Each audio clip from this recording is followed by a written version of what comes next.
Hey guys, good morning and welcome to Devbhoomi career point. आशा करता हूँ आप सभी लोग स्वस्थ होंगे, काफ़ी अच्छी आपकी स्टडी चल रही होगी।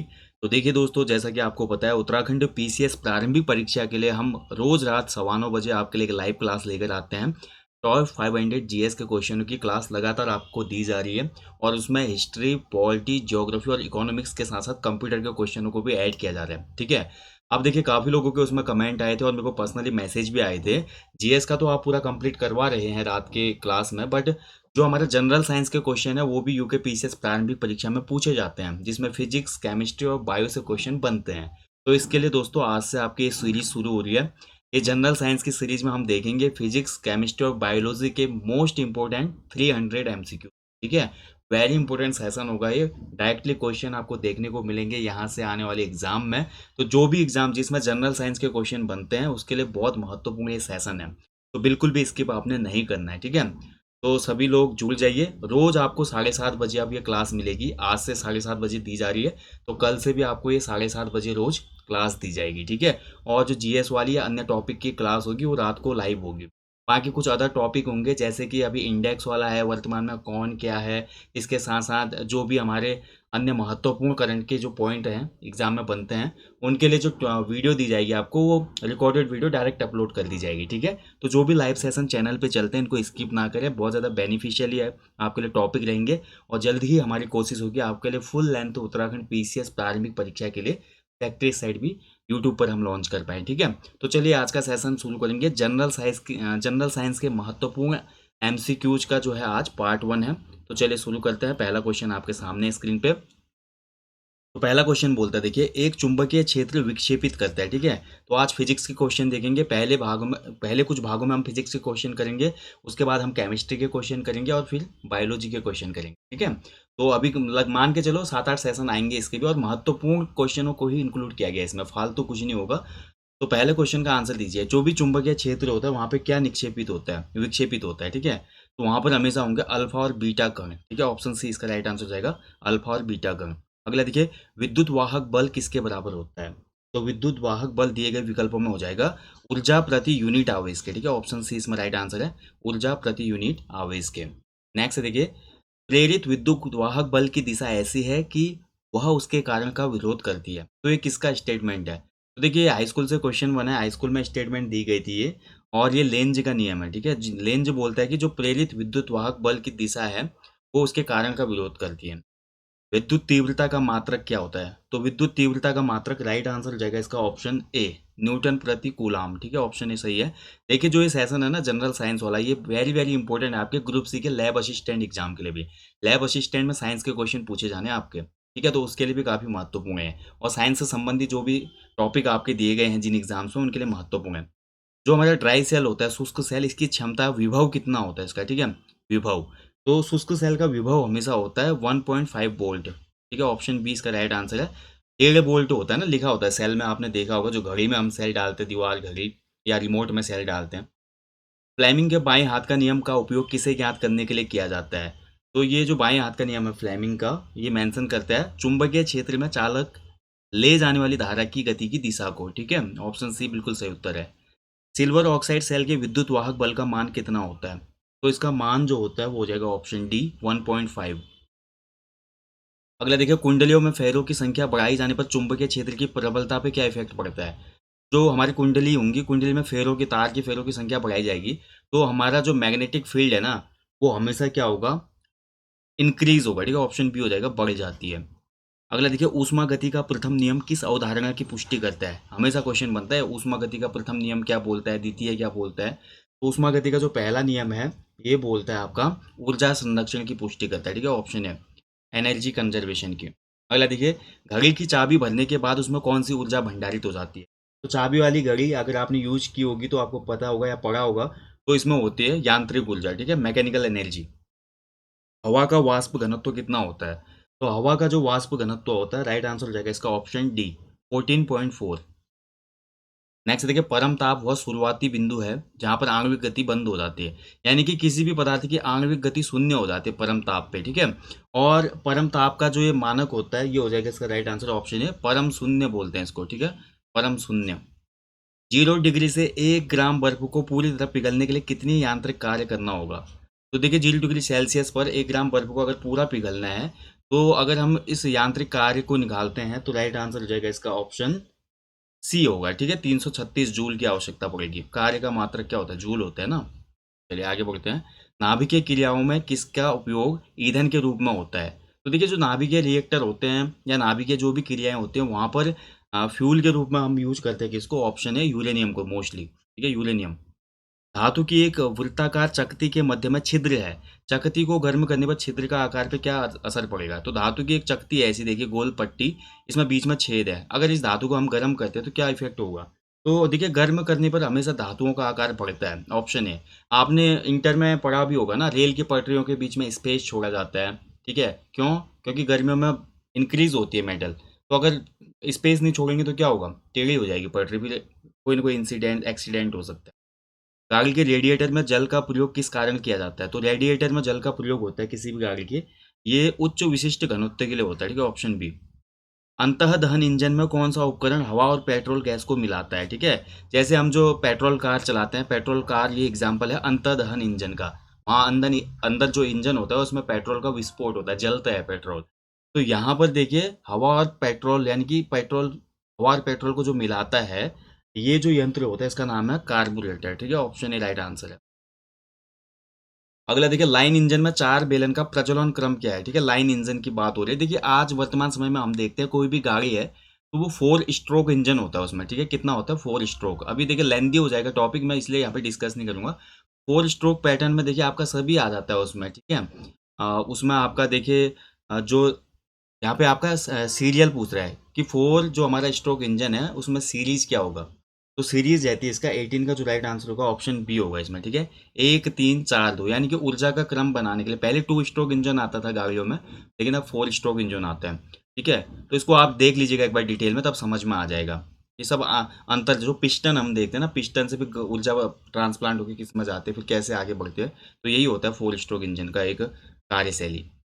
डीजल इंजन में ज्वलन कैसे उत्पन्न किया जाता है? तो जो भी डीजल इंजन होते हैं, जैसे कि हमारा डीजल गाड़ी हो गई और आटा पीसने वाली, गेहूं पीसने वाली चक्की हो गई, ट्रैक्टर वगैरह हो गई, डीजल इंजन होते हैं। इसमें ज्वलन कैसे उत्पन्न होता है? तो इसमें होता है ऑप्शन सी, संपीड़न से। ठीक है, कंप्रेसर। ठीक है, कंप्रेशन से होता है। इनमें से कार्बोरेटर का कार्य कौन सा है? तो कार्बोरेटर क्या काम करता है अभी हमने ऊपर डिस्कस कर लिया। कार्बोरेटर का काम होता है पेट्रोल के साथ हवा को मिश्रित करके ठंडी भाप देता है ये। ठीक है, ऑप्शन डी हो जाएगा।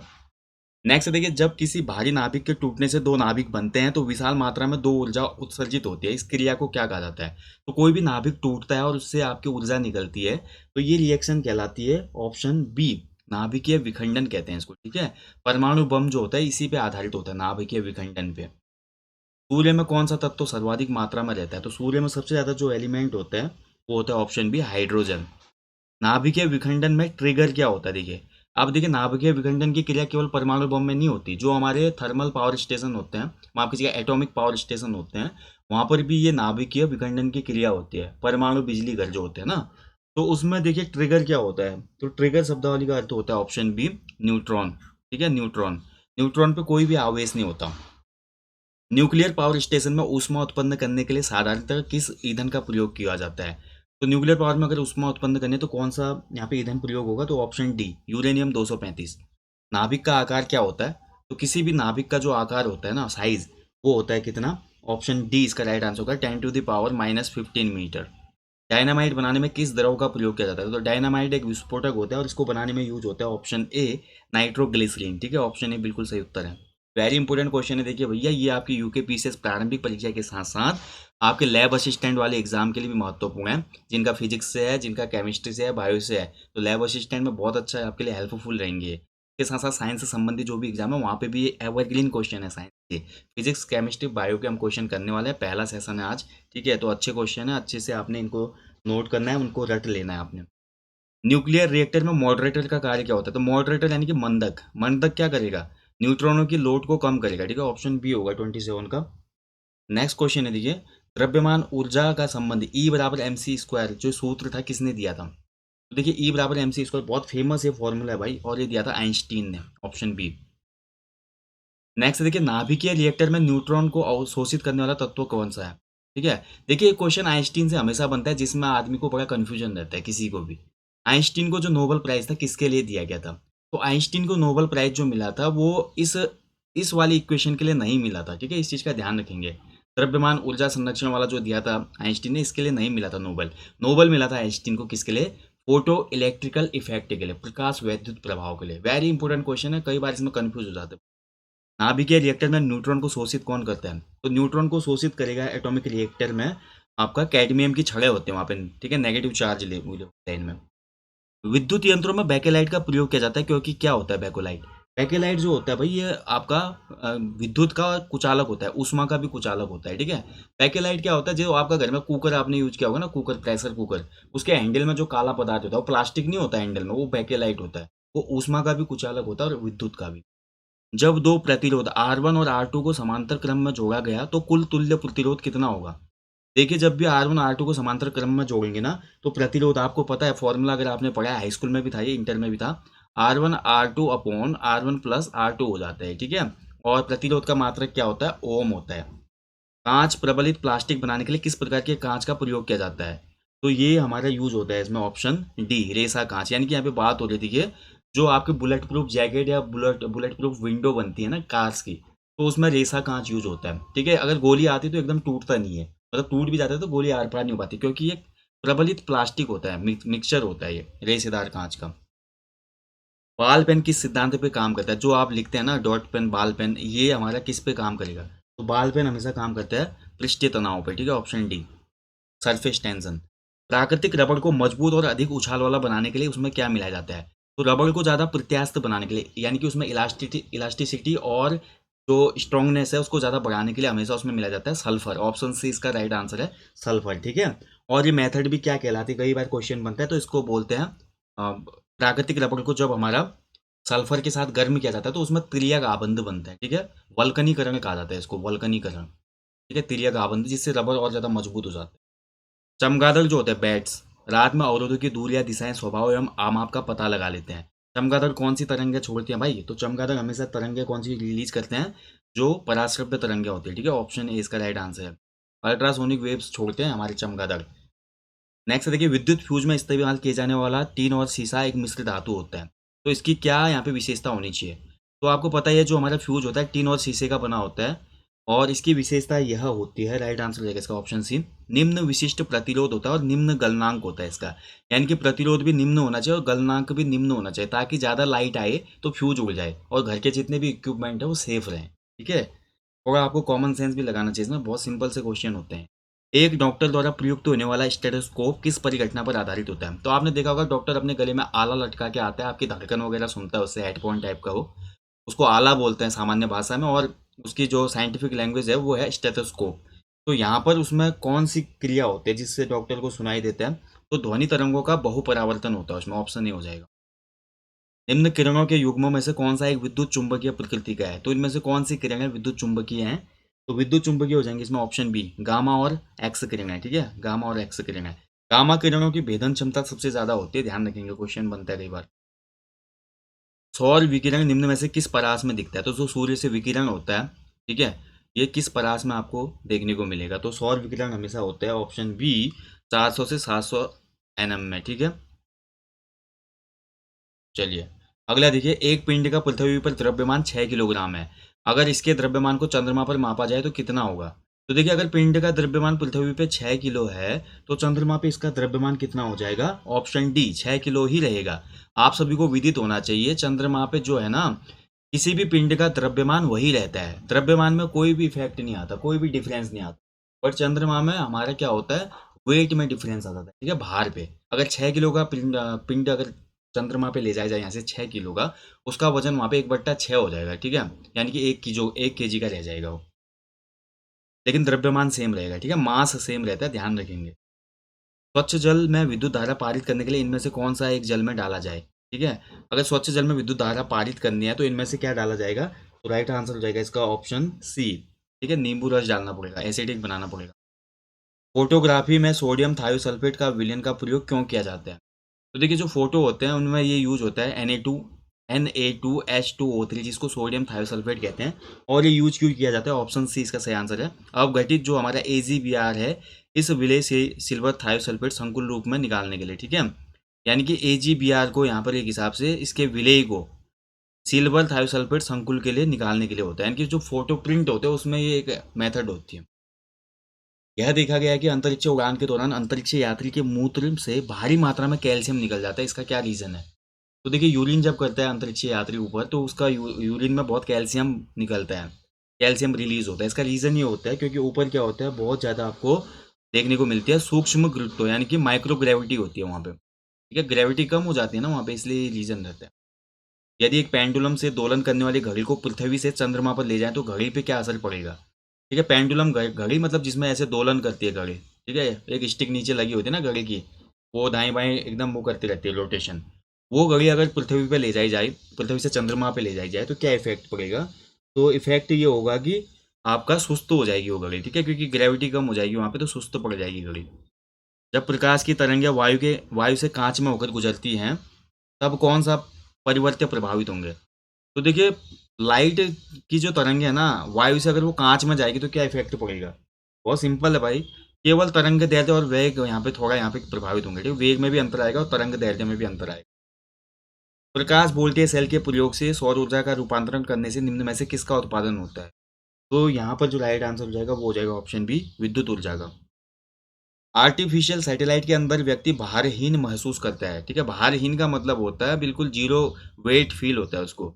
ऐसा क्यों होता है? क्योंकि पृथ्वी के आकर्षण का बल क्या हो जाता है आर्टिफिशियल सैटेलाइट के अंदर? तो पृथ्वी का आकर्षण बल यहाँ पे क्या हो जाता है, अभिकेंद्र बल के समान ही हो जाता है। ठीक है, ऑप्शन सी हो जाएगा। पानी की बूंदों का तेल या पृष्ठ पर न चिपकने का कारण क्या है? तो देखा, पानी और तेल कभी आपस में मिक्स होता है नहीं होता ना, अलग अलग हो जाता है। इसका जो रीजन होता है वो होता है ऑप्शन ए, आसंजक बल का अभाव। ठीक है, ससंजक बल और आसंजक बल।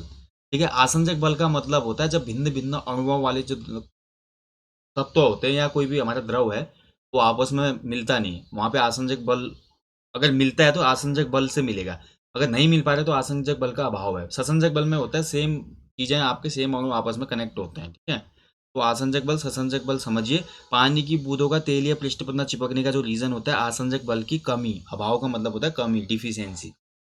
धातु की चायदानियों में लकड़ी के हैंडल क्यों लगे होते हैं? तो धातु का अगर कोई कप बनाया है उसमें हैंडल लकड़ी का होगा, क्यों? क्योंकि देखिए, अगर पूरा धातु का होगा तो गर्म हो जाएगा ना, इसलिए लकड़ी, क्योंकि लकड़ी क्या होती है, ऊष्मा की कुचालक होती है। लकड़ी में गर्म थोड़ी होता है, हैंडल वगैरह भी आपने देखा होगा लकड़ी के रहते हैं। जो ऊर्जा पृथ्वी की सतह से नीचे संचित ऊर्जा को काम में ला सकती है उसे क्या कहा जाता है? तो पृथ्वी की सतह के नीचे से संचित ऊर्जा को काम में लाने वाली ऊर्जा कहलाती है ऑप्शन डी, भूतापीय ऊर्जा। ठीक है, भूतापीय ऊर्जा। देखिए, भूतापीय ऊर्जा से भी क्वेश्चन बनता है कि भारत में देखिए पहला भूतापीय ऊर्जा वाला जो बिजली घर है वो कहाँ पे बन रहा है। ठीक है, ऐसे क्वेश्चन बन जाते हैं। तो चलिए आप कमेंट बॉक्स में कमेंट करो मेरे को, भारत में जो पहला भूतापीय ऊर्जा वाला बिजली घर बनाया गया वो कहाँ पर और किस स्टेट में बनाया गया है। ठीक है, चलिए ये आपके लिए क्वेश्चन है। आगे बढ़ेंगे, आगे के क्वेश्चन भी काफ़ी इंपॉर्टेंट है। ठीक है, चलिए देखेंगे नेक्स्ट क्वेश्चन को। नेक्स्ट क्वेश्चन है, देखिए, प्रसिद्ध बिग बैंग थ्योरी किस सिद्धांत पर आधारित है? ठीक है, तो बिग बैंग थ्योरी जो है ये आधारित है आपका, इसका सही आंसर हो जाएगा ऑप्शन बी, डॉपलर इफेक्ट पे। ठीक है, डॉपलर इफेक्ट। नेक्स्ट देखिए, हाइड्रोजन बम किस सिद्धांत पर बनाया जाता है? अभी मैंने आपको बताया जो एटॉमिक बम होता है या परमाणु बम होता है वो नाभिकीय विखंडन पे होता है, जबकि हाइड्रोजन बम जो होता है वो आपका न्यूक्लियर फ्यूजन पे होता है, यानी कि संलयन पे होता है। ठीक है, ध्यान रखेंगे, फ्यूजन पे होता है, नाभिकीय संलयन पे। ल्यूमेन किसका मात्रक होता है? तो ल्यूमेन मात्रक है ऑप्शन सी, ज्योति फ्लक्स का। लाल और पिकॉक ब्लू रंग को मिला देने से कौन सा रंग बनेगा? तो पिकॉक ब्लू और लाल जब हम मिलाएंगे तो यहाँ पे ऑप्शन बी बनेगा, व्हाइट कलर। ठीक है, कभी करके देखिएगा प्रैक्टिकल। जब मैक संख्या 1 हो तो ध्वनि को क्या कहा जाता है? तो मैक नंबर आपको पढ़ना होगा, इसके लिए ध्वनि का चैप्टर तब समझ में आएगा। तो मैक नंबर जब 1 होगा तो ध्वनि को कहा जाता है, राइट आंसर हो जाएगा इसका ऑप्शन सी, ध्वनिक। ठीक है, ध्वनिक कहा जाएगा यहाँ पे। किस गुण धर्म के कारण पानी से भरे बर्तन में डुबाई गई छड़ें मुड़ी हुई नजर आती हैं? पानी में अगर आप पेंसिल या कोई भी छड़ डालेंगे ना, देखेंगे ऊपर से तो ऐसा लगता है नीचे से टेढ़ी हो गई हो। ये रीजन इसलिए होता है क्योंकि क्या हो जाता है, अपवर्तन हो जाता है उसका। ठीक है, ऑप्शन सी, अपवर्तन। 300 एंगस्ट्रैम तरंग दैर्ध्य की प्रकाश तरंग की आवृत्ति क्या होगी? तो 300 एंगस्ट्रैम की अगर तरंग दैर्ध्य है तो आवृत्ति क्या हो जाएगी यहाँ पे? ठीक है, प्रकाश तरंग की, ये पूछा जा रहा है इसमें। देखिए, आप सभी को पता होना चाहिए आवृत्ति का मात्रक क्या होता है। आवृत्ति का मात्रक होता है हर्ज। ठीक है, जो एच जेड दिया है ये हर्ज है। तो राइट आंसर, इसका आंसर हो जाएगा ऑप्शन ए, 300 एंगस्ट्रैम तरंग दैर्ध्य की प्रकाश की आवृत्ति होगी 1 × 10⁻15 हर्ज। मृग तृष्णा बनने का कारण क्या है? मृग तृष्णा का मतलब होता है एक मतलब भ्रम टाइप का होता है कि कुछ चीज बनी हुई है बट वो होती नहीं वास्तव में। ठीक है, तो इसका रीजन होता है ऑप्शन ए पूर्ण आंतरिक परावर्तन। जैसे कि अगर रेगिस्तान में आप जा रहे हैं तो आपको ये दिखेगा दूर से कि रेगिस्तान में तालाब है, लेकिन वो तालाब होती नहीं, यही होते हैं मृग तृष्णा, मृग मरीचिका भी बोलते हैं। अगला देखिए, अष्टभुजाकार प्रिज्म में कितने फलक होते हैं? तो इसमें जो हमारे फलक होंगे वो हो जाएंगे कितने, ऑप्शन डी 8, अष्टभुजाकार है ना वो। दो समानांतर दर्पणों के बीच कितने प्रतिबिंब देखे जा सकते हैं? अगर दो समानांतर दर्पण रख दिए, इसके बीच में हम किसी चीज को रखें तो कितने प्रतिबिंब दिखेंगे? तो ये प्रतिबिंब हो जाते हैं, राइट आंसर हो जाएगा इसका ऑप्शन डी अनंत। ठीक है, यानी कि इन्फिनिट, गिन ही नहीं पाएंगे आप, दिखते रहेंगे वो, खत्म ही नहीं होंगे। श्रव्य परिसर में ध्वनि तरंगों की आवृत्ति क्या होती है जो हम सुन सकते हैं? जैसे कि अभी बात करें कि कितने से कितने हर्ट्ज तक की ध्वनि को आसानी से सुना जा सकता है, ये क्वेश्चन पूछ रहा है। तो ये आपका मेजरमेंट रहता है ऑप्शन ए, 20 हर्ट्ज से 20,000 हर्ट्ज की ध्वनियाँ सुनी जा सकती हैं। शरीर के आमाशय एवं अन्य अंतरंगों का अन्वेषण करने वाली तकनीक एंडोस्कोपी किस घटना पर आधारित है? देखिए, जैसे पेट के हमारे जितने भी इंटेस्टाइन वगैरह होते हैं उनकी जांच के लिए एंडोस्कोपी की जाती है। और एंडोस्कोपी में कैमरा डाला जाता है आपके मुख से, कैमरा और लाइट, जिससे आपका पूरा अंदर का सरफेस यहाँ पे दिखाई देता है डॉक्टर को स्क्रीन पे। और एंडोस्कोपी जो होता है ये पूरा और पूरा काम करता है किस पे, पूर्ण आंतरिक परावर्तन पे। ठीक है, ऑप्शन है। फोकस आंख में किसके द्वारा सामंजस्य स्थापित करता है? तो फोकस सामंजस्य स्थापित करता है, राइट आंसर हो जाएगा ऑप्शन डी कार्निया के द्वारा। ठीक है, ऑप्शन डी। प्रयोगशाला उपकरणों को बनाने के लिए कौन सा कांच प्रयोग किया जाता है? तो देखिए, जो भी हमारे लैब में उपकरण बनते हैं, हमने देखा केमिस्ट्री लैब में भी आपने करे होंगे प्रैक्टिकल, तो वहाँ पे आपने बीकर वगैरह देखा होगा ना, वो सभी जो होते हैं परख नली वगैरह, ये बने होते हैं किसके, ऑप्शन है पायरेक्स कांच के। ठीक है, ऑप्शन है। जब प्रकाश की कोई किरण प्रकाश तथा सघन माध्यम से विरल माध्यम की तरफ जाती है तो वह, यानी कि सघन हाई डेंसिटी से वो अगर वो हमारा मिनिमम डेंसिटी की तरफ जाएगी प्रकाश की किरण, तो क्या इफेक्ट होगा? तो यहाँ पर क्या होगा, ऑप्शन सी होगा, नॉर्मल से दूर मुड़ जाएगी वो। ठीक है। पराश्रय पे ध्वनि सुन सकता है, तो पराश्रय पे जो अल्ट्रासोनिक वेव्स होती हैं इनको कौन सुन सकता है? तो इनको भाई दिए गए ऑप्शन के हिसाब से हम देखते हैं तो केवल कुत्ते सुन पाएंगे। ठीक है, कुत्ते सुन सकते हैं। आपने देखा होगा कभी भी भूकंप वगैरह जब आने वाला होता है ना, भूकंप में भी यही वेव्स होती हैं और कुत्ते भौंकने लगते हैं उससे पहले, बहुत तेजी से देखना, कुत्तों का झुंड आसपास एक अलग आवाज निकालने लगता है क्योंकि उनको पहले ही रियलाइज हो जाता है जी। अगला देखिए, कार्बन माइक्रोफोन एक परिवर्ती क्या है? तो कार्बन माइक्रोफोन जो होता है ये हो जाएगा राइट आंसर इसका ऑप्शन ए प्रेरकत्व युक्ति है एक। ठीक है। अगला देखिए, ट्रायोड का प्रयोग होता है, डायोड तो आपने सुना है, अब यहाँ पे ट्रायोड टर्म आ गया। देखिए, ट्रायोड का यूज होता है किसके लिए, एम्पलीफायर के रूप में, ऑप्शन है। डीसी की अपेक्षा एसी का लाभ क्या होता है? अब आपने पढ़ा ही होगा, देखिए करंट वाला टॉपिक विद्युत धारा में, डीसी होता है डायरेक्ट करंट, एसी होता है अल्टरनेटिव करंट। इन दोनों में किसका ज़्यादा लाभ होता है? एसी का होता है। क्यों? क्योंकि जो हमारी एसी यानी कि जो डायरेक्ट बिजली होती है, एसी में ये फायदा होता है हमारा कि इसमें न्यूनतम शक्ति क्षय के साथ संचरण लंबी दूरी तक हो सकता है। यानी कि लाइट जो है ना, शक्ति क्षय कम होता है लाइट में और बहुत लंबे दूर डिस्टेंस तक भी लाइट जा सकती है, जबकि डीसी में ऐसा नहीं होता। डायरेक्ट करंट क्या होता है, कहीं पे भी खत्म हो सकता है। ठीक है। चलिए आगे बढ़ेंगे अगले क्वेश्चन की तरफ। अगला क्वेश्चन है, देखिए डायोड से धारा कितनी दिशाओं में बहती है? तो डायोड से जो धारा बहती है, राइट आंसर हो जाएगा इसका ऑप्शन ए, इसका सही उत्तर हो जाएगा एक दिशा में। ठीक है, एक ही दिशा में। नेक्स्ट देखिए, किसी संधारित्र को वैद्युत परिपथ में किसके लिए प्रयोग में लाया जाता है? तो देखिए, वैद्युत संधारित्र आपने पढ़ा होगा। ठीक है, कैपेसिटर की बात हो रही है यहाँ पे। तो संधारित्र को प्रयोग में लाया जाता है किसके लिए? ऑप्शन सी होगा, विद्युत आवेश को संग्रहित करने के लिए। देखिए, आपने एक चीज नोट की होगी, अगर देखिए लाइट जाएगी उसके बाद हम कोई भी इक्विपमेंट ऑन करते हैं तो वो तुरंत ऑन हो जाता है, जैसे टीवी की मैं बात करूं, अगर संधारित्र नहीं होगा उसके प्लेट में अंदर जो भी उसका स्ट्रक्चर उसमें, तो टीवी ऑन होने में टाइम लगेगी क्योंकि एक एक पुर्जे में इलेक्ट्रिसिटी जाने में टाइम लगेगा। इसीलिए आपने देखा होगा जो भी हमारे इनका परिपथ होता है वहाँ पे हमेशा संधारित्र यूज किए जाते हैं। संधारित्र जो होते हैं ये आपका बिजली को, जो भी ऊर्जा है उसको, आवेश को संग्रहित करे रखते हैं, ताकि जैसे हम कनेक्शन लेते हैं, मतलब टीवी का प्लग डालते हैं लाइट के बोर्ड में तो एकदम टीवी चल जाते हैं, है ना। समझ पाए होंगे आप क्या इसका काम है। नेक्स्ट देखिए, मुक्त रूप से निलंबित चुंबकीय सुई किस दिशा में टिकती है? तो देखिए, कोई भी चुंबक हो, अगर चुंबक को मैं लटकाऊं ना किसी भी डंडे पर, या कोई भी सुई चुंबक की मैं अगर फ्री छोड़ दूं, तो वो हमेशा दो डायरेक्शन दिखाएगी। कंपास इसका एक एग्जाम्पल है, कंपास में उत्तर दक्षिण ही दिखाई देता है हमेशा। ठीक है, ऑप्शन बी हो जाएगा इसका सही उत्तर, साउथ और नॉर्थ, नॉर्थ और साउथ। ठीक है, ऑप्शन बी बिल्कुल सही उत्तर है इसमें। चलिए अगले क्वेश्चन की तरफ पढ़ते हैं। इनमें से पैरामैग्नेटिक कौन है? तो पैरामैग्नेटिक यानी कि पराचुंबकीय कौन सा हो जाएगा इसमें? तो पराचुंबकीय धातु है इसमें Mg2+। ठीक है, ऑप्शन सी। देखिए, आपने पढ़ा होगा प्रतिचुंबकीय क्या होते हैं, प्रतिचुंबकीय, अनचुंबकीय, चुंबकीय, ये सभी यहीं से क्वेश्चन बनते हैं। परिपथ का शक्ति गुणांक परिपथ में किसको सम्मिलित करने पर उन्नत किया जा सकता है? तो शक्ति गुणांकों को हम उन्नत कर सकते हैं परिपथ में, किसके द्वारा? राइट आंसर हो जाएगा इसका ऑप्शन बी, प्रतिरोधक के द्वारा, रेसिस्टेंस के द्वारा। किसी डायोड का फॉरवर्ड प्रतिरोध कितना होता है? तो डायोड का फॉरवर्ड प्रतिरोध हो जाएगा, राइट आंसर है 25 का ऑप्शन सी, बहुत कम होता है। ठीक है। ट्रांसफार्मर किस में प्रयोग होता है? तो ट्रांसफार्मर का यूज होता है इसमें ऑप्शन बी में, केवल एसी में होता है, अल्टरनेटिव करंट में। बिजली में तो होता है। ट्रांसफार्मर दो टाइप के होते हैं, एक हमारा अपचाई ट्रांसफर होता है, एक ऊंचाई होता है, मतलब एक वोल्टेज को कम करने के लिए होता है हाई वोल्टेज को, और एक लो वोल्टेज को ज़्यादा बनाता है। जो हमारे गांव घरों में लगे होते हैं वो हमारा ऊंचाई ट्रांसफार्मर होता है। ठीक है, लो वोल्टेज को ज़्यादा बनाता है वो। फ्यूज तार किसका बना होता है? तो अभी हम पढ़ चुके हैं फ्यूज तार में क्या यूज होता है, ऑप्शन सी, सीसा और टीन यूज होता है। रेक्टिफायर का प्रयोग किसके लिए किया जाता है? तो रेक्टिफायर का जो उपयोग होता है वो होता है ऑप्शन डी, एसी को डीसी में बदलने के लिए। ठीक है, रेक्टिफायर जैसे आपका एक हिसाब से जो मोबाइल चार्जर है वो एक रेक्टिफायर है। ठीक है, जो कि अल्टरनेटिव करंट को डायरेक्ट करंट में बदल रहा है।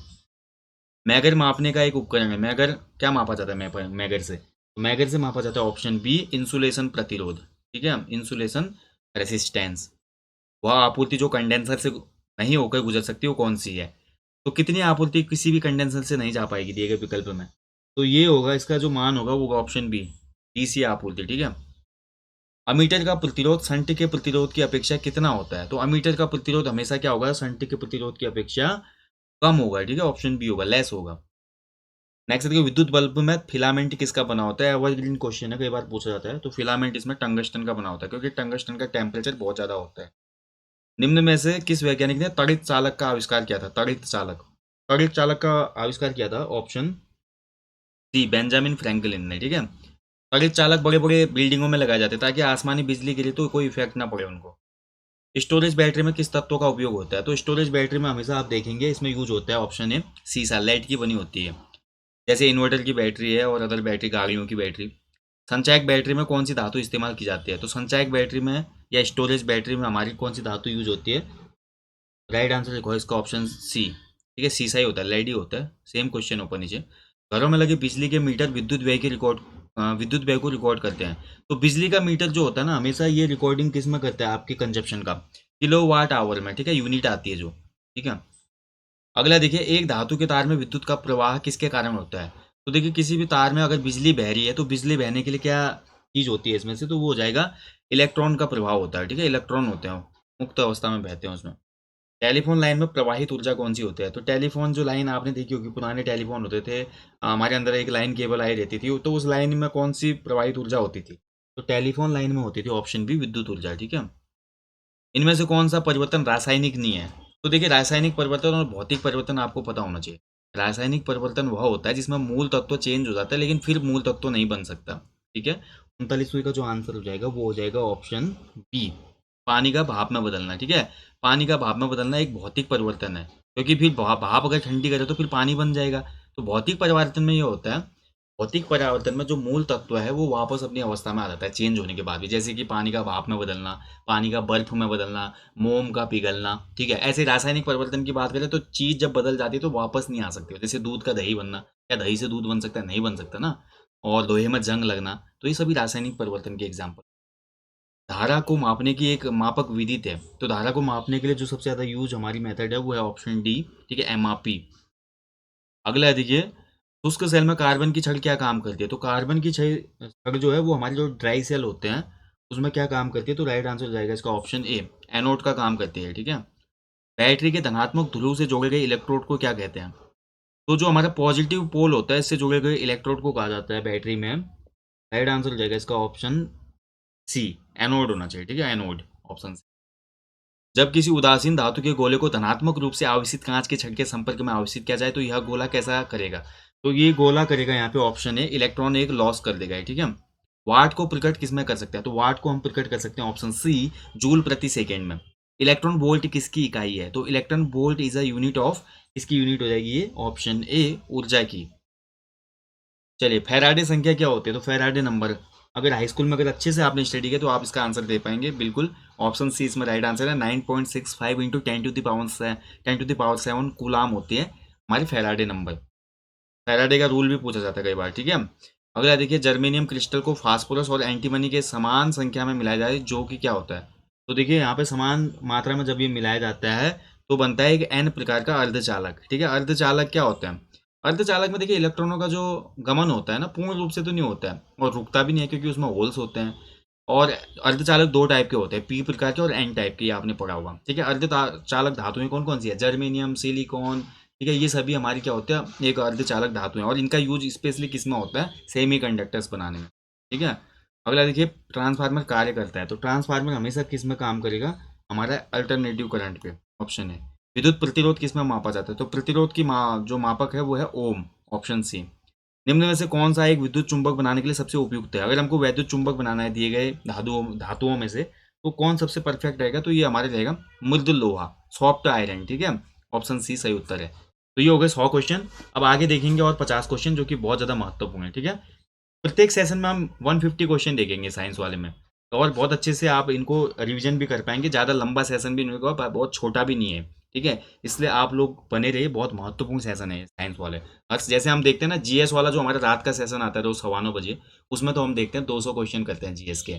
उसमें क्वेश्चनों की संख्या बढ़ भी सकती है आने वाले समय में, कुछ कंप्यूटर और आर्ट एंड कल्चर के क्वेश्चन ऐड हो सकते हैं। पर साइंस वाले में मैं आपको डेली 150 क्वेश्चन दूंगा। ठीक है, और ये हमारे सब्जेक्ट वाइज आगे बढ़ते रहेंगे। जैसे 2-3 दिन हम फिजिक्स देखेंगे, फिर उसके बाद केमिस्ट्री देखेंगे, फिर उसके बाद हम अपना बायोलॉजी के क्वेश्चन देखेंगे। चलिए नेक्स्ट क्वेश्चन की तरफ बढ़ते हैं। क्वेश्चन है देखिए, किस तापमान पर सेंटीग्रेड और फारेनहाइट का पैमाने का मान समान हो जाता है? तो सेंटीग्रेड और फारेनहाइट समान होते हैं भैया कौन से टेम्परेचर पे? राइट आंसर है ऑप्शन सी, -40 डिग्री पे। ठीक है, ऑप्शन सी बिल्कुल सही होता है, बहुत बारे क्वेश्चन बनते हैं। यदि 100 वाट वाले 10 बल्ब प्रतिदिन 1 घंटा जलते हैं तो प्रतिदिन विद्युत ऊर्जा के उपभोग का मान कितना होगा? देखिए यहाँ पे यूनिट में अगर कोई आंसर पूछा जाता है तो यूनिट के हिसाब से इसका जो आंसर होगा वो होगा एक। एक यूनिट हो जाएगा। ठीक है, देखिए यूनिट निकालने के लिए जो फॉर्मूला होता है वो क्या होता है? यूनिट के हिसाब से बिल आता है ना, कि कितनी यूनिट आई है, उसको जो हमारा यूनिट का चार्ज चल रहा होता है जिस भी स्टेट में, उसके हिसाब से बिल आता है बिजली का। और यूनिट निकालने का जो फॉर्मूला होता है वो होता है वाट गुणा घंटे। जितने वाट होंगे देखिए, तो 100 वाट के कितने बल्ब जल रहे हैं? 10। देखिए 100 वाट के कितने बल्ब जल रहे हैं? 10। वाट गुणा घंटे। ठीक है, बट्टा 1000 होता है इसका मान। ठीक है, अगर आपको यूनिट निकालने तो यूनिट का फॉर्मूला होता है वाट गुणा घंटे अपॉन 1000। तो 100 वाट है और कितने बल्ब है? 10 है, तो 100 गुणा 10 हो जाएगा। ठीक है, और 1 घंटा चल रहे हैं प्रतिदिन। ठीक है, 1 घंटा ही चल रहे हैं और नीचे 1000 हो जाएगा। तो अब इसको अगर हम भाग देते तो 100 गुणा 10 बराबर कितना हो जाएगा? 1000। 1000 में एक का भाग 1000 का ही भाग देंगे तो कितनी बार जाएगा? एक बार। यानी कि कितना बिल आएगा? 1 यूनिट। ठीक है, एक्सरे का शोधक कौन था? तो एक्सरे की खोज किसने की थी भाई? Option C, Roentgen. बहुत बार क्वेश्चन बनता है। सही आंसर है रॉन्टेजन। एक्स किरणें किसको पार नहीं कर सकती दिए गए विकल्पों? तो एक्स किरणें पार नहीं कर पाएंगे इसमें से मानव अस्थि को। ठीक है, ऑप्शन बी इसमें सही आंसर है। तभी आपने देखा होगा जब हम एक्सरे करते हैं तो मानव अस्थियों का ढांचा ही एक्सरे में दिखाई देता है, जबकि मांस को पार कर लेते हैं। प्रत्येक फोटोन के साथ संबद्ध ऊर्जा कितनी होती है? तो फोटोन के साथ जो संबद्ध ऊर्जा होती है इसका सूत्र बताना है आपने। ठीक है, फोटोन के साथ संबद्ध ऊर्जा का सूत्र होता है, राइट आंसर हो जाएगा इसका पांचवे का ऑप्शन डी। ठीक है, ऑप्शन डी इसमें सही आंसर है। ठीक है, तो ये हो जाएगा फोटोन के साथ संबंध ऊर्जा। अगला देखिए, परमाणु बम की खोज किसने की थी? Atomic bomb. एटॉमिक बम को बनाया था भैया सबसे पहले किसने? ऑप्शन ए, ऑटो हॉर्न ने। ठीक है, नेक्स्ट देखिए, पानी का वाष्पोत्सर्जन कितना होता है? तो पानी का वाष्पोत्सर्जन है, यहाँ पे क्या है वाष्पोत्सर्जन? तो वाष्प बनना पानी का, और उत्सर्जन यहाँ पे क्वेश्चन में ये पूछा जा रहा है। वाष्पोत्सर्जन का जो सही मीनिंग होगा यहाँ पे उष्माशोषी परिवर्तन हो जाएगा। ठीक है, ऑप्शन बी। यदि 0 डिग्री पर बर्फ के एक टुकड़े को एक बर्तन में मिलाया जाता है जिसमें पानी 0 डिग्री सेल्सियस पर है तो क्या होगा? ठीक है, तो क्या हो जाएगा? पानी भी 0 डिग्री सेल्सियस पे और 0 डिग्री बर्फ का एक टुकड़ा भी है। तो यहाँ पर जो राइट आंसर होगा इस क्वेश्चन का वो हो जाएगा कोई भी बर्फ नहीं पिघलेगी, सेम रहेंगे दोनों। दाब बढ़ाने पर बर्फ का गलनांक पे क्या इफेक्ट पड़ता है? अगर प्रेशर पड़ेगा, बर्फ को आप दबा के टाइट कर दें, बिल्कुल ढीली बर्फ है, अगर उसको मैं जोर से दबा दूं जैसे बर्फ का गोला बनाता है, गोला वाला। ठीक है, और मुलायम बर्फ होती है, टाइट करके दबा के वो गोला बना देता है। अगर प्रेशर बढ़ेगा तो बर्फ का गलनांक हमेशा क्या हो जाएगा? घट जाएगा। ठीक है, ऑप्शन ए इसका राइट आंसर है, घटेगा। चलिए अगला है देखिए, बॉयल का सूत्र क्या होता है? बॉयल के नियम का सूत्र। तो बॉयल के नियम का सूत्र होता है, राइट आंसर हो जाएगा इसका ऑप्शन डी। ठीक है, V प्रपोर्शनल टू 1/P। ठीक है, ऑप्शन डी सही है इसका।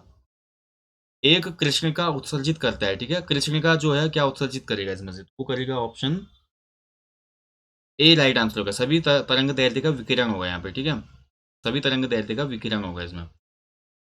विकिरण का मतलब रेडिएशन होता है, ठीक है, ध्यान रखेंगे। अगला देखिए, सूखा बालू चमकीला क्यों दिखाई देता है? तो सूखा बालू हमेशा आपने देखा होगा चमकीला दिखता है, और इसका रीजन जो है बालू चमकीला दिखने का वो है ऑप्शन बी, परावर्तन, ठीक है, प्रकाश का परावर्तन की वजह से। किसी स्वच्छ जल वाले तालाब की आभासी गहराई वास्तविक गहराई से कम दिखती है, इसका रीजन क्या है? तो इसका रीजन होता है हमेशा अपवर्तन। अर्थ की चमक उसके गर्जन सुनाई देने से पहले देखने में आती है, यानी कि बिजली पहले चमकते हुए दिखाई देती है आकाश में, आवाज बाद में आती है। रीजन क्या है इसका? तो इसका सिंपल रीजन होता है प्रकाश की गति ध्वनि से ज्यादा होती है, तो प्रकाश पहले दिखाई देता है हमको।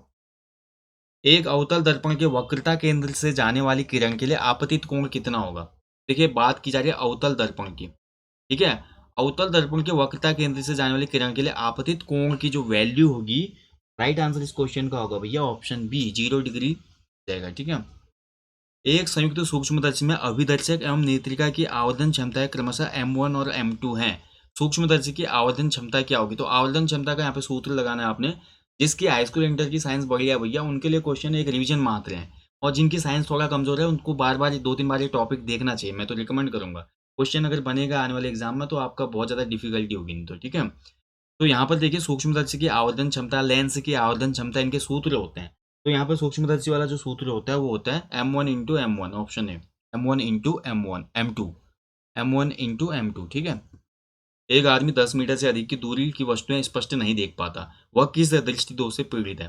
देखिए, दो प्रकार के दृष्टि दोष होते हैं मेनली, निकट दृष्टि दोष और दूर दृष्टि दोष। 10 मीटर से अधिक दूरी की वस्तु को स्पष्ट नहीं देख पा रहा आदमी, तो उसको कौन सा दोष होगा? दिए गए विकल्पों में ऑप्शन सी, मायोपिया होगा उसको, ठीक है। अगला देखिए, एक मनुष्य को 75 सेमी दूरी की वस्तुएं नहीं दिखाई देने पर कौन सा दृष्टि दोष होगा? तो इसको हो जाएगा, देखिए 75 सेमी की दूरी की नहीं दिख रही है, तो यानी कि नजदीक की वस्तुएं नहीं दिख रही इसको, तो इसको होगा जस्ट इसका अपोजिट, जो ऊपर दिया है ना, ऊपर का यहाँ पे अपोजिट हो जाएगा, मायोपिया का अपोजिट हो जाएगा, हाइपर मायोपिया, ठीक है, ऑप्शन बी। दर्पण बनाने में निम्न में से किसका उपयोग होता है? जो आप दर्पण देखते हैं ना घरों में, अपने मिरर की बात हो रही है, तो मिरर बनाने में हमेशा यूज होता है किसका? ताकि वो चमकीला दिखता है और हमको अपना फेस दिखाई देता है तभी मिरर में। तो सिल्वर नाइट्रेट का उपयोग होता है। कभी भी देखना मिरर के पीछे एक पॉलिश होती है, वो सिल्वर नाइट्रेट की पॉलिश होती है। किसकी होती है? Silver nitrate. एक समतल दर्पण पर आपतित किरण 60 डिग्री का कोण बनाती है, 60 डिग्री का एंगल बनाती है, तो परावर्तन कोण कितना होगा? बहुत अच्छा क्वेश्चन है। तो समतल दर्पण पर जब भी आपतित किरण 60 डिग्री का कोण बनाएगी, तो जो हमारा परावर्तन इसका एंगल होगा, इसका इसकी वैल्यू हो जाएगी ऑप्शन सी, 60 डिग्री रहेगी, ठीक है। ऑप्शन सी होगा इसका, सेम रहता है। प्रकाश का रंग निश्चित किया जाता है उसके किसके द्वारा? प्रकाश का रंग जब भी हमको निश्चित करना होता है किसके द्वारा करते हैं? तो ये हम करते हैं तरंगदैर्घ्य द्वारा, ऑप्शन सी। यदि वायुमंडल नहीं हो तो पृथ्वी से आकाश का रंग किस रंग का दिखाई देगा? तो बिना वायुमंडल के आकाश का रंग हमेशा दिखेगा काला, क्योंकि तभी देखा अंतरिक्ष यात्री जो है ना उसको अंतरिक्ष काला दिखता है। क्यों दिखता है? क्योंकि वायुमंडल नहीं है वहां पे, ठीक है। आकाश का रंग प्रायः नीला क्यों दिखाई देता है? तो आकाश का रंग नीला दिखने का रीजन, कई बार ये क्वेश्चन बना है, बहुत ही ज्यादा फेवरेट क्वेश्चन है किसी भी आयोग का। प्रकाश का प्रकीर्णन हो जाता है, इसलिए आकाश का रंग नीला दिखता है। सूर्य की किरणों की तीव्रता मापने वाले उपकरण को क्या कहा जाता है? तो ये उपकरण कहलाता है जिससे सूर्य की तीव्रता मापी जाती है किरणों की। राइट आंसर हो जाएगा इसका ऑप्शन सी, ठीक है। इसको बोलते हैं एक्टियोमीटर, ठीक है। ऑप्शन सी इसका राइट आंसर हो जाएगा, एक्टियोमीटर। कैमरे में किस प्रकार के लेंस का उपयोग किया जाता है? तो कैमरे में जो लेंस उपयोग किया जाता है वो हमारा होता है कौन सा? 25 का हो जाएगा ऑप्शन ए। उत्तल लेंस होता है कैमरे में, उभरा हुआ होता है ना बाहर को, जब भी उभरा हुआ लेंस होगा वो उत्तल लेंस ही होगा, ध्यान रखेंगे। निम्न में से कौन सा मैग्नीफाइंग ग्लास की भांति प्रयुक्त होता है? तो मैग्नीफाइंग ग्लास की भांति प्रयुक्त होगा दिए गए विकल्पों में ऑप्शन सी, अभिसारी लेंस, ठीक है। कौन सा? अभिसारी लेंस।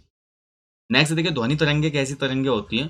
तो ध्वनि तरंगे होती हैं हमारी भैया ऑप्शन ए, अनुदैर्ध्य तरंगे, ठीक है, अनुदैर्ध्य होती हैं, ठीक है। अगला देखिए, किस माध्यम में ध्वनि का वेग सर्वाधिक होता है? तो ध्वनि का वेग सर्वाधिक होता है भैया ठोस धातु में, ठीक है। स्टील में सबसे ज्यादा होता है ठोस धातु, राइट आंसर हो जाएगा। ऑप्टिक फाइबर को आमतौर पर किस में प्रयोग किया जाता है? तो ऑप्टिकल फाइबर देखिए आजकल बहुत ज़्यादा यूज होता है आपका, और ऑप्टिकल फाइबर का उपयोग होता है ऑप्शन है संचार में, टेलीकम्युनिकेशन के में होता है, खासकर इंटरनेट की जो हमारी OFC केबल आती है उसमें बहुत ज़्यादा उपयोग होता है इसका।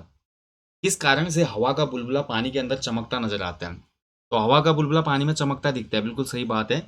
और जो इसका रीजन है दोस्तों वो हो जाएगा ऑप्शन डी, पूर्ण परावर्तन की वजह से, ठीक है।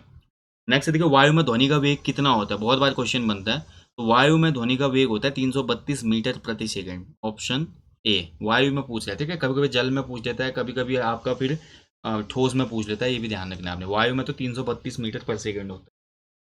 नेक्स्ट क्वेश्चन की तरफ बढ़ेंगे। निम्न में से किस रंग की तरंग दैर्ध्य सर्वाधिक होती है? तो सर्वाधिक तरंग दैर्ध्य वाला जो रंग है वो है हमारा लाल। और सबसे कम तरंग दैर्ध्य वाला जो रंग होता है, देखिए बहुत अच्छा क्वेश्चन है, सर्वाधिक वाला तो लाल होता है और सबसे कम वाला जो होता है बैगनी होता है। ठीक है, ऑप्शन है। ठीक है, ये बहुत अच्छे से याद रखिएगा आप। सबसे ज़्यादा क्या होता है? लाल होता है। लाल खतरे का निशान है ना, तो आपको याद रखना, लाल मतलब ज़्यादा खतरा, ज़्यादा, सबसे ज़्यादा तरंग दैर्ध्य। ठीक है, बैगनी की सबसे कम होती है। बैगन कम खाते हैं लोग, तो कम याद रखना तरंग दैर्ध्य। ध्वनि तीव्रता की डेसिबल में अधिकतम सीमा जिससे ऊपर व्यक्ति नहीं सुन सकता। तो व्यक्ति कितनी डेसिबल तक की ध्वनि सुन सकता है मैक्सिमम? तो ये आपका होता है, इसका जो राइट आंसर है ऑप्शन डी। ठीक है, 95। नेक्स्ट देखिए, मोटर वाहनों में पीछे के दर्पण के रूप में कौन सा दर्पण उपयोग किया जाता है? यानी कि पीछे का दृश्य अगर हमने देखना है, तो ड्राइवर सीट की बात हो रही है, ड्राइवर सीट के बगल में कौन सा दर्पण होता है भाई? बाहर की तरफ खिड़की में, जिससे मैं पीछे के वाहन देख सकता हूँ। तो ये दर्पण हमेशा यूज होता है, कौन सा? ऑप्शन ए, उत्तल दर्पण। एक ओर बंद तथा दूसरी ओर से खुली एक पाइप देगी। ठीक है, तो कैसे, क्या देगी ये? कोई भी एक ओर बंद तथा दूसरी ओर से जो खुली पाइप होगी, यहाँ पे राइट आंसर होगा इसका। ध्वनि से संबंधित क्वेश्चन है ये, तभी पूछा गया। ठीक है, यानी कि ध्वनि इंस्ट्रूमेंट से संबंधित क्वेश्चन है। तो विषम हार्मोनिक्स देगी ये सभी। इंद्रधनुष में कितने रंग होते हैं? तो रेनबो की बात हो रही है भाई, रेनबो में कितने रंग होते हैं? बैनी, आह, पीनाला। ठीक है, हमने एक फॉर्मूला भी याद किया था स्कूल टाइम से ही, बैनी, आह, पीनाला, 7 रंग होते हैं। एक टीवी सेट को संचालित करने के लिए टीवी रिमोट कंट्रोल निम्न में से किसका उपयोग करता है? तो टीवी रिमोट आपने देखा होगा, आप दूर से दबाते हैं, टीवी में आपके फंक्शन काम करते हैं। रीजन क्या है? टीवी रिमोट में आपने देखा छोटा सा एक वो होता है बल्ब टाइप का, और उससे निकलती है कौन सी तरंगे? तो उससे निकलती है हमारी, राइट आंसर हो जाएगा इसका ऑप्शन सी, सूक्ष्म तरंगे निकलती है। ठीक है, इंफ्रारेड होती है वैसे वो। पीली रोशनी में एक गहरी नीली वस्तु कैसी दिखाई देगी? अगर येलो लाइट है वहां पे, अगर हम एक डार्क ब्लू कोई आर्टिकल देखते हैं, तो कैसा दिखेगा वो? तो वो दिखेगा हमको किस तरह का? बिल्कुल काला दिख जाएगा। ठीक है। फोटोग्राफी में किसका प्रयोग किया जाता है? तो फोटोग्राफी में प्रयोग होने वाला जो हमारा केमिकल है उसका नाम है सिल्वर ब्रोमाइड। फोटोग्राफी में हाइपो रासायनिक रूप से क्या होता है? तो हाइपो एक केमिकल यूज होता है फोटोग्राफी में, और इस हाइपो का जो केमिकल नेम है वो होता है, ऑप्शन राइट है, ऑप्शन बी इसका सही है, सोडियम थायोसल्फेट। पराबैंगनी किरणों को कौन अवशोषित करता है? तो जो अल्ट्रावायलेट रेज होती हैं, इनको अवशोषित करता है हमारा ओजोन परत। ठीक है, समताप मंडल, ऑप्शन है। श्वेत प्रकाश जब प्रिज्म से गुजरता है तो जो वर्ग सबसे कम विचलित होता है वो कौन सा होता है? देखिए, प्रकाश प्रिज्म से गुजरता है, हमने प्रैक्टिकल स्कूल टाइम पे किया था, आपने किया है नहीं किया मुझे नहीं पता, बट मैंने तो किया था। और बड़ा ही एक बोल सकते हैं इंटरेस्टिंग एक ये प्रैक्टिकल था हमारे टाइम का, जब हमने बहुत सी चीज़ें जानी। ये प्रकाश का प्रिज्म वाला हमने प्रैक्टिकल किया था, पृष्ठ तनाव का हमने प्रैक्टिकल किया था। ठीक है, इसके अलावा बहुत से केमिस्ट्री में भी हमने प्रैक्टिकल किए थे, बड़े इंटरेस्टिंग होते थे। तो प्रिज्म से हमने देखा, जब भी लाइट को धूप में रखा ना प्रिज्म को और गुजारा हमने, तो हमेशा हमने देखा कि ऑप्शन सी जो है लाल सबसे कम विचलित होता है। विचलित का मतलब लाल रंग ज़्यादा दिखाई देगा, यानी कि अभी हमने ऊपर बात की ना, लाल रंग की तरंग दैर्ध्य सबसे ज़्यादा होती है, तो लाल रंग हमारा सबसे कम विचलित होता है, ध्यान रखेंगे। इको साउंडिंग एक तकनीक होती है जिसका प्रयोग किस में किया जाता है? तो इको साउंडिंग जो तकनीक टेक्नोलॉजी है, इसका प्रयोग होता है हमेशा समुद्र की गहराई मापने के लिए। ठीक है, ऑप्शन है। विद्युत चुंबकीय तरंगों में से कौन सा तरंग दैर्ध्य सबसे लंबा है? सबसे लंबा चुंबकीय तरंग दैर्ध्य हमने देखा, अगर देखें तो इसमें कौन सा हो जाएगा? तो ये हो जाएगा 45 का ए होना चाहिए। ठीक है, 3.66 इंटू 10⁻³ मीटर। तो ये तरंग दैर्ध्य सबसे लंबी होगी। अगला देखिए, सबसे कम तरंग लंबाई वाली किरणें कौन सी होती हैं? तो सबसे कम तरंग लंबाई होगी दी गई विकल्पों में किस किरण की? ऑप्शन डी, गामा किरणों की। ठीक है, अब देखिए तरंग कम होती है गामा किरण की, लेकिन भेदन क्षमता सबसे ज़्यादा होती है, यानी कि ये सब चीज़ों को भेद सकती है, ज़्यादा से ज़्यादा दूरी तक जा सकती है। ऐसी तरंगें जिनका ध्रुवीकरण नहीं हो सकता क्या कहलाती हैं? तो पोलराइजेशन नहीं हो सकता, तो पोलराइजेशन ना हो पाने वाली किरणों को कहा जाता है अनुदैर्ध्य तरंग, जैसे कि ध्वनि तरंग। ध्वनि तरंग का ध्रुवीकरण नहीं हो सकता। ठीक है, अगर वहीं बात करते हैं प्रकाश तरंग, तो प्रकाश जो तरंग है ये अनुप्रस्थ तरंग है, अनुप्रस्थ। और प्रकाश तरंग का पोलराइजेशन हो जाता है। अगला देखिए, सूर्य से पृथ्वी तक पहुंचने में सूर्य प्रकाश को कितना समय लगता है? तो सूरज के प्रकाश को कितना लगता है? ये क्वेश्चन आपका ज्योग्राफी में भी बन चुका है पहले, ज्योग्राफी का भी एक हिसाब से क्वेश्चन है ये।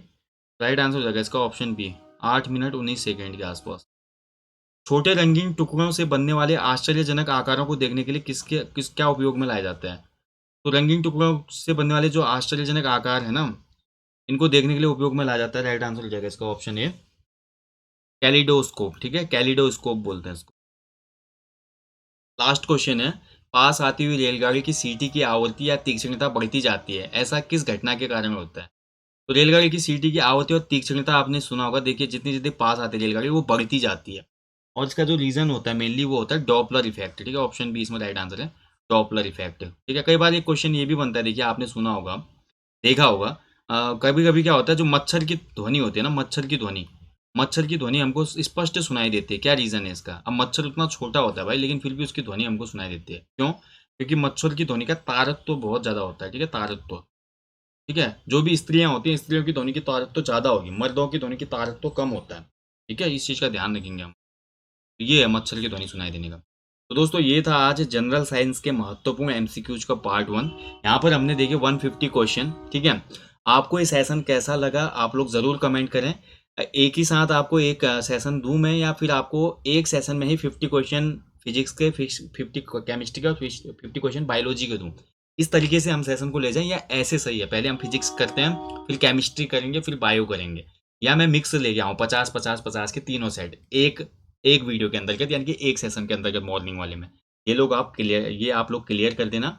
बाकी ये सेशन बहुत ज़्यादा इंपॉर्टेंट है साइंस वाला, इसको बिल्कुल भी स्किप नहीं करना है आपने दोस्तों। ठीक है, साथ ही जो हमारी शाम को सीरीज आती है टॉप 500 जीएस वाली, ठीक है, जैसे वो टॉप 500 जीएस की सीरीज खत्म होगी, उसके बाद जो भी सीरीज हम शुरू करेंगे रात के 9 बजे लाइव क्लास में, 9:15 बजे वाली क्लास में, तो ज़रूर फॉलो कीजिएगा आप। ठीक है, अभी जैसे यूके पीसीएस एग्जाम चल रहा है, तो अभी हम उसी के लिए कर रहे हैं। उसके बाद जैसे पीसीएस प्रारंभिक परीक्षा खत्म होगी, तो फिर ग्रुप सी का पैटर्न चल जाएगा फिर से। जैसे कि ग्रुप सी के हम सामान्य हिंदी के 20 क्वेश्चन वाला सेशन चलाते थे, सामान्य हिंदी के महत्वपूर्ण एमसीक्यूज, उत्तराखंड जीके के महत्वपूर्ण एमसीक्यूज, जीएस के हम महत्वपूर्ण एमसीक्यूज, तो उनको लेकर चलेंगे शाम की क्लास में।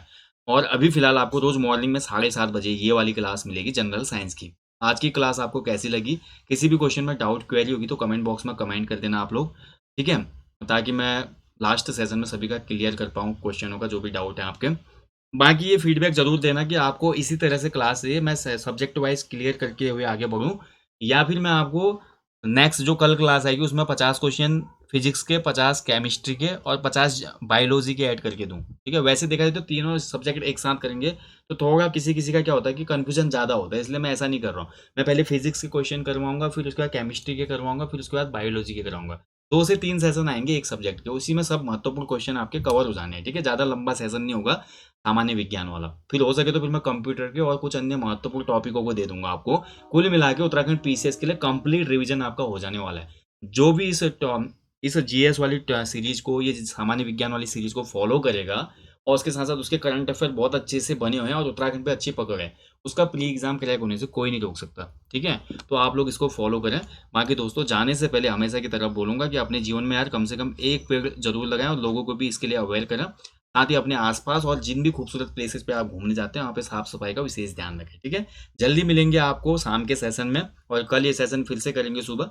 आप लोग अच्छे से स्टडी करें। हाँ, और जो ये हमारे 7 बजे दूसरे चैनल पे देवभूमि करियर पॉइंट 2.0 पे जो हमारे सेशन आता है रोज 7 बजे, उत्तराखंड जी के सामान्य हिंदी और सामान्य अध्ययन का, तो सेकंड चैनल को भी आप लोग सपोर्ट करो, शेयर कर दो अपने छोटे भाई बंधु जो उत्तराखंड पुलिस की तैयारी कर रहे हैं, अन्य ग्रुप सी, फॉरेस्ट गार्ड, बंदी रक्षक की तैयारी कर रहे हैं, उनको ये वीडियो शेयर कर दो। हमारा जो दूसरा चैनल है जहाँ पे हमारे एजुकेटर पढ़ाते हैं, गिरीश जी पढ़ाते हैं, काफ़ी अच्छी क्लास वो दे रहे हैं, विजुअल इफेक्ट के माध्यम से वो क्लास देते हैं, तो बहुत अच्छा है। तो 7 बजे से उनकी क्लास रहेगी कल से, और 7:30 बजे हमारी साइंस की क्लास लाइव हो जाएगी। ठीक है, चलिए कल आपको फिर से मिलेंगे, शाम को मिल जाऊंगा, उससे पहले तो मैं आज शाम को देखेंगे, और उसके साथ साथ जो भी टॉपिक चल रहे हैं उनको फॉलो करें। थैंक यू फॉर वॉचिंग, अपना ध्यान रखें। जय हिंद, जय देवभूमि।